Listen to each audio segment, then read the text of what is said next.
When a non-Muslim dies, how should we as Muslims deal with the situation? Well, first and foremost, we should be compassionate to the loss that has been suffered by the family.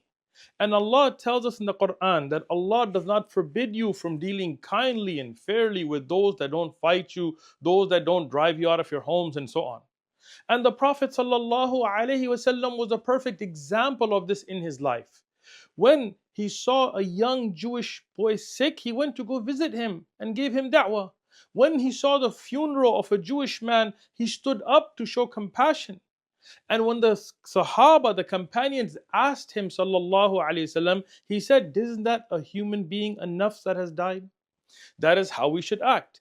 But we never compromise. Some people have gone too far that they start saying rest in peace to the person who died on kufr, especially for somebody who may have been an enemy of Islam and so on, to say rest in peace for them. No.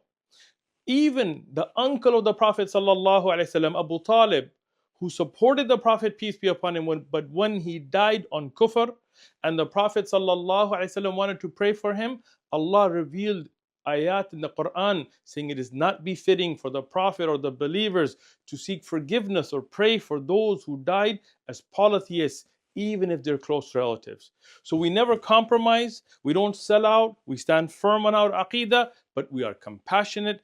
The Prophet, peace be upon him, when he entered Mecca, Ikrimah, the son of Abu Jahl, the staunch enemy of Islam, he ran. He thought he was going to be hunted.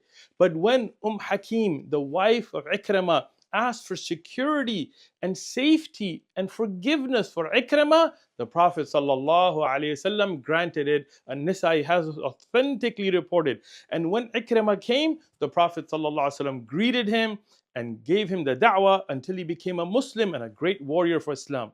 So if somebody dies on kufr, we hope from their children there will be great believers and there'll be a benefit. And that's why Ibn Qudama, Ibn Abdul Barr, Sheikh Ibn Uthaymeen, Sheikh Ibn Baz have all said that even if a kafir dies, to give condolences to those that are left behind, the family, by saying, may Allah grant you patience, or saying, inna lillahi wa inna ilayhi raji'un, is permissible, but not to say Allah forgive them or rest in peace or they'll be in paradise. No.